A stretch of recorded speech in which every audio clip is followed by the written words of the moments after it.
Hello. Hello. Hi. Today we look at mysteries, things that we can't explain. And we talk to this man, Rick Turner, an archaeologist who will try to explain the mystery of a 2,000-year-old man. There are so many things that we can't explain. Do you know Stonehenge? It's a huge and very old stone circle in the south of England. Some of its stones came from 300 kilometres away. And that's one of the mysteries about Stonehenge. How were those huge stones brought there? Do you know, David? No idea. They might have come by boat. Perhaps. And what about the Marie Celeste? The ship? Yes. In 1872, a ship called the Marie Celeste was found in the Atlantic with nobody on board. The question is, what could have happened? I suppose pirates could have attacked it. Maybe. And what about the dinosaurs? What's the mystery about the dinosaurs? Well, they lived on Earth for 150 million years. Then they disappeared, quite suddenly. Why? Perhaps there was a change in climate. Or there may have been a natural disaster, like a great flood or an earthquake. It's a mystery. How were the stones brought to Stonehenge? They might have come by boat. What could have happened to the Marie Celeste? Pirates could have attacked it.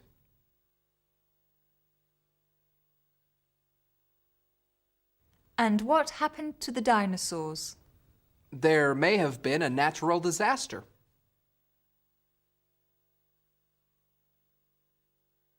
Why do you think the dinosaurs disappeared? The dinosaurs probably disappeared because their environment changed and they were unable to cope. I believe there are many theories as to why the dinosaurs disappeared. I think volcanic activity is one possibility. I like the catastrophe theory that a big meteor struck the Pacific Ocean and threw the world into darkness. I think the dinosaurs disappeared because there was a massive ice age and they didn't survive the massive ice age. Oh, I believe dinosaurs disappeared because they were hit by an asteroid. Now, a different sort of mystery. One for Sherlock Holmes to solve. Well, Watson, how did the thief enter the room? Through the window, Holmes. Look. That's not very likely, Watson. Why not, Holmes? Because the broken glass is on the outside. The thief must have gone out through the window. He or she must have come in through the door.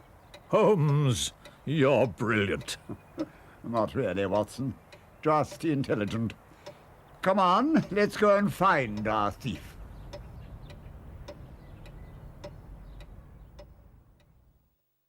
Sherlock Holmes has solved another mystery, or he thinks he has. He was sure of two things: how the thief came in and how the thief went out. The thief must have gone out through the window.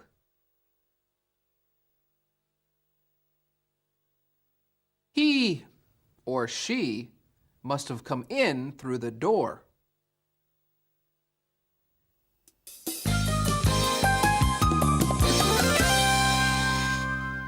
Lindow Moss is an area in the north of England where there is a lot of peat. Peat is a kind of soil with very special qualities of preservation. In the peat of Lindow Moss was found a body, which has come to be called Lindow Man. It's very well preserved and it's about 2,000 years old. The man who found the body was archaeologist Rick Turner, and he's been trying to solve the mystery of Lindow Man. The story begins in the peat depot, which is just off the site where we're standing, where the men one day found what turned out to be a well-preserved human foot. I got to hear about this as the local archaeologist responsible for the area, and came out the next day, out onto the bog just behind where we're standing, and found what turned out to be the rest of Lindow Man.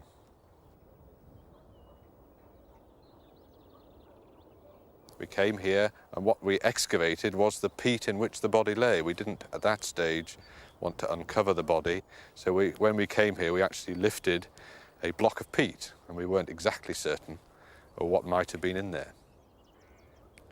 What survives is not everything. What survives are particular types of robust tissue, the skin, the hair, the fingernails, the parts of the bone that are tissue, not made of calcium.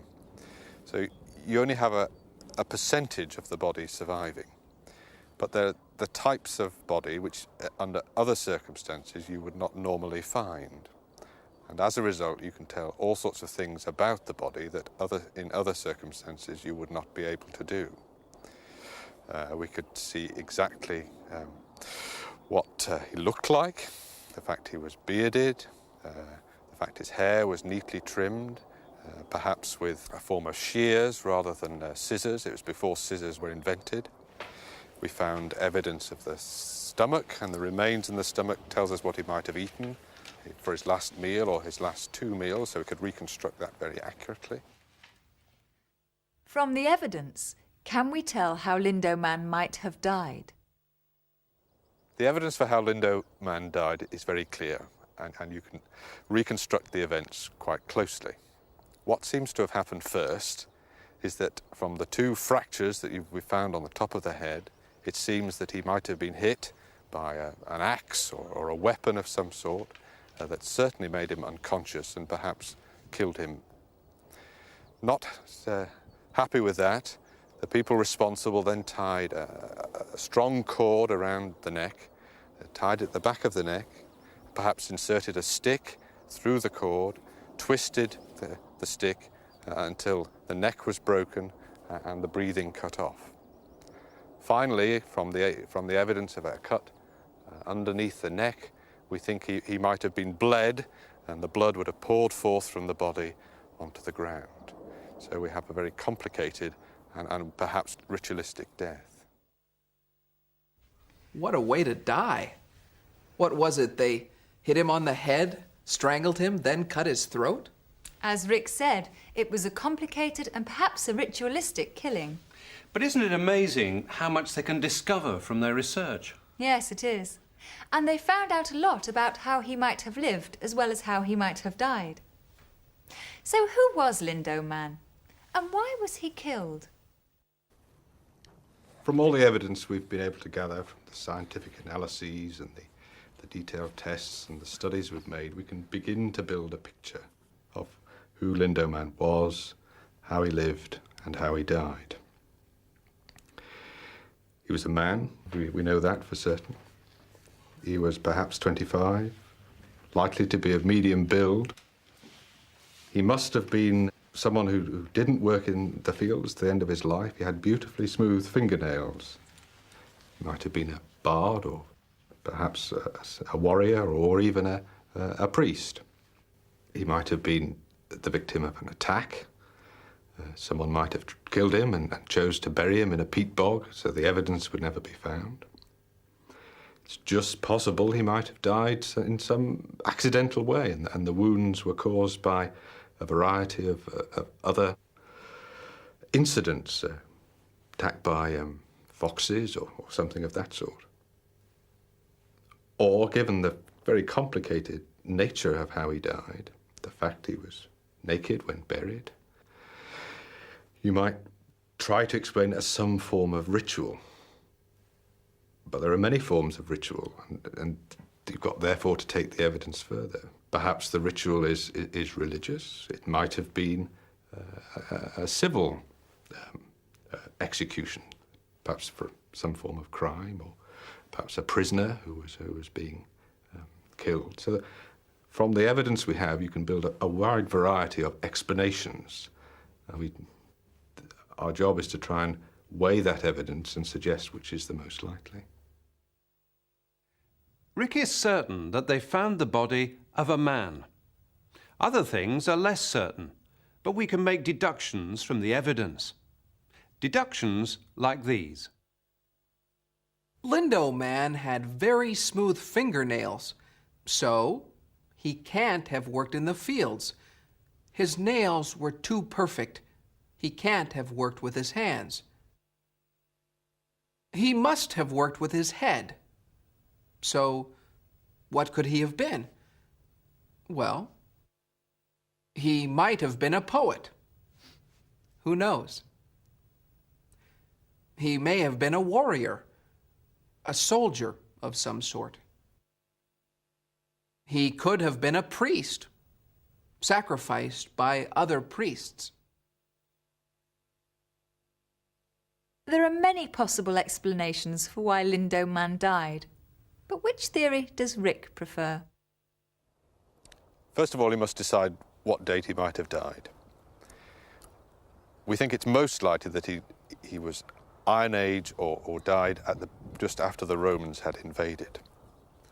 If so, he was Celtic. He was a member of a Celtic tribe who would have lived here in Cheshire at the time.